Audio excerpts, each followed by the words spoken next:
Welcome, welcome, welcome. I'm Dr. Arnold Nerenberg. I've been licensed to practice psychology in the state of California since 1974, and I've walked upon this earth over 81 years.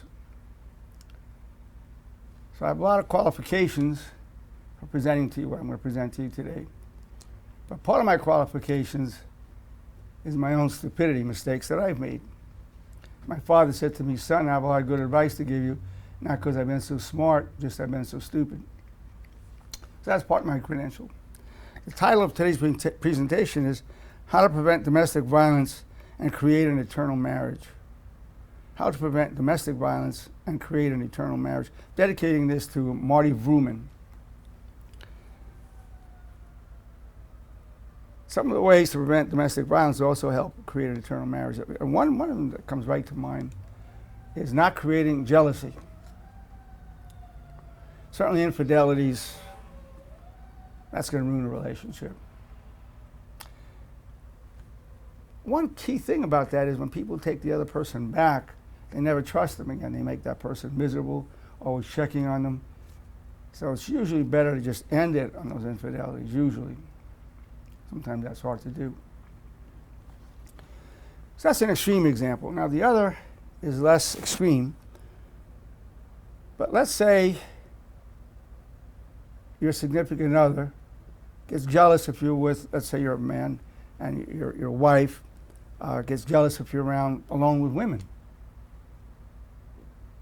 even though you're not doing anything. And it's not a part of business operations. I would recommend not doing it.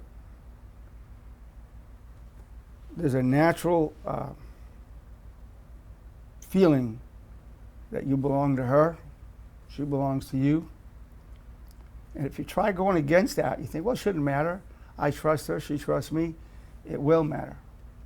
This is not totally a rational process. I recommend not poking the green monster. You don't want to be alone with members of the opposite sex, unless they have to, of course, of business. And of course, if it's a niece, a nephew, cousin, different story. But a non-blood relative, my suggestion is to avoid those contacts. And certainly going to a bar with friends and then having women there as well, highly discourage it. That's the type of thing that could lead to domestic violence. It leads to thoughts of mistrust. Even though you be totally faithful,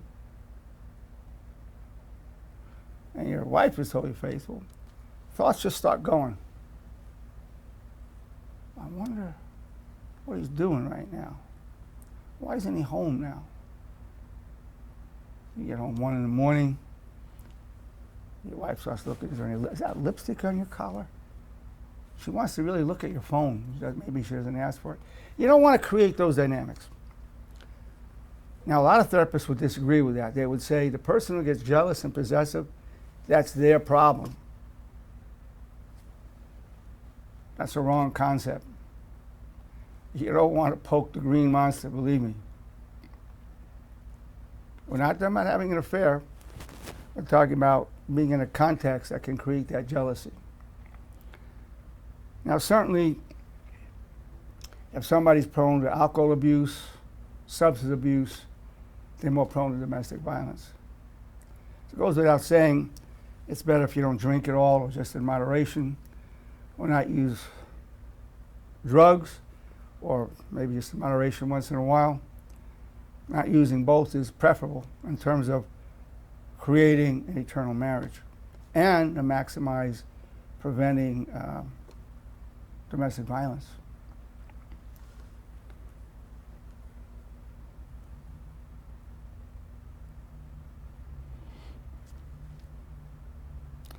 An important part in the marriage is to find the right person. Some of that might be fate, some of it might be luck. But to find the right person, you have to be the right person. You have to be the right person to find the right person. You have to know, beyond a shadow of a doubt, that you're best suited for your spouse better than anybody else, given what the fundamental needs are. And when you're choosing them, a spouse, you want naturally looks are important, chemistry, personality. And more important than that is character. Are they honorable? They tell the truth? Are they loyal? That takes a while to find out, but that's key to an eternal marriage. And all the factors that promote an eternal marriage all help prevent domestic violence.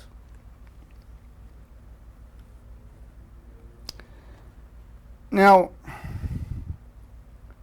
for sure you're going to run into problems in your marriage. I've got a beautiful marriage. I have a beautiful marriage myself. It's beautiful. Once in a while, there's a problem. And it feels terrible when it's there. It's hard for me to function really well when my wife's upset with me. If it goes on too long. So I'm going to give you a thought based on the commandments of honor. It's a derivative.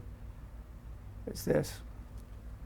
God, I'm extremely grateful for the gift of trials and tribulations received through my wife that bring me closer to you.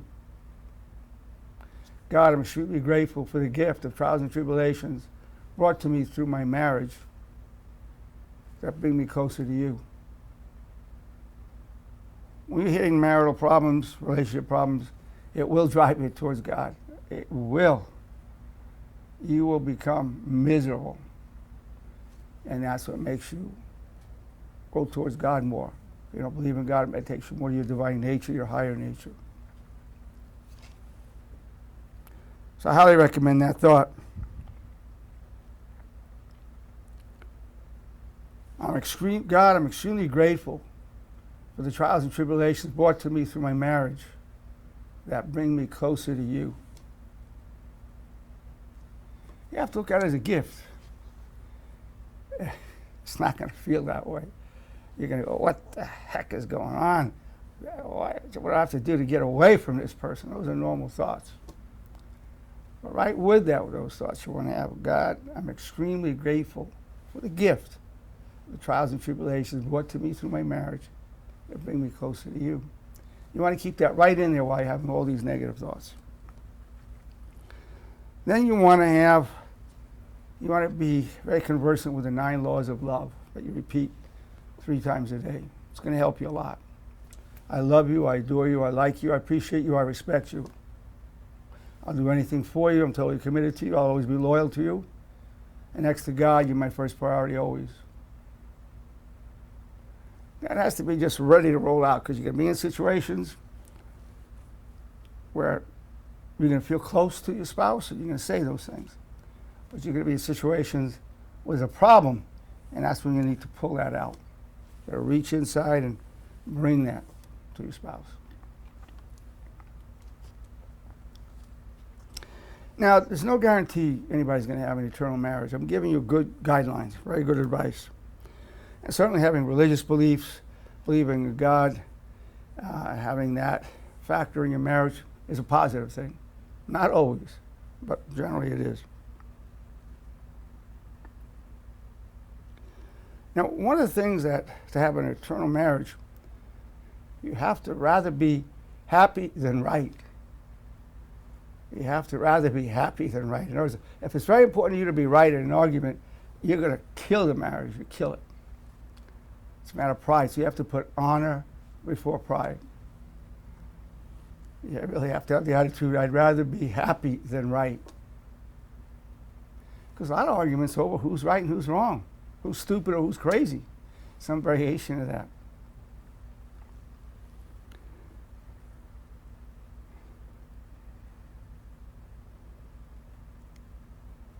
Now, being a disciple of honor, repeating the 4 commandments of honor with the bridge, will strengthen any relationship. I wish you well. I take full responsibility for co-creating my reality and my problems. I'm grateful for the power I gain from hardship.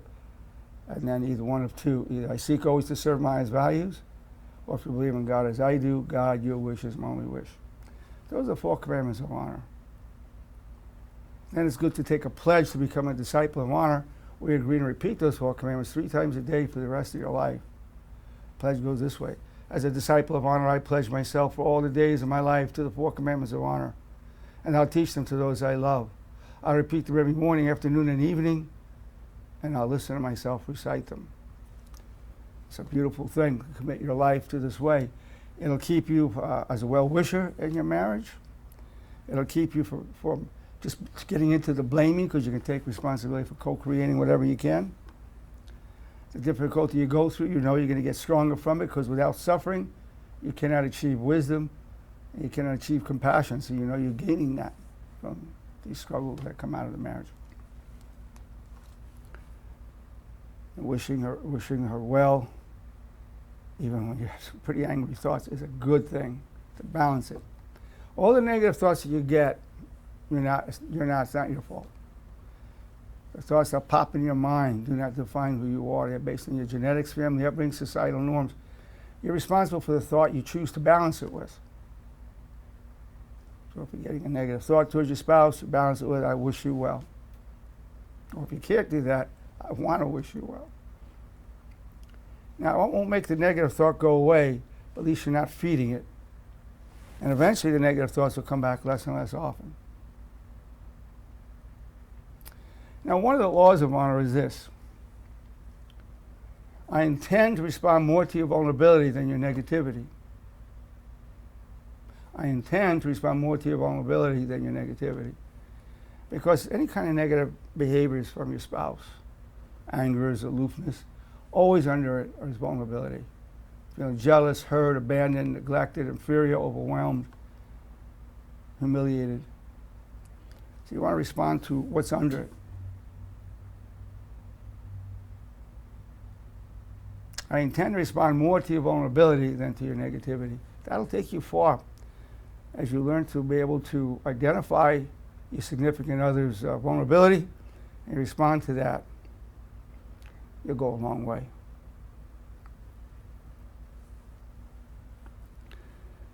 Well, this is an outline of how to prevent domestic violence and create an eternal marriage. It's my pleasure to present to you very important information, how to prevent domestic violence and create an eternal marriage.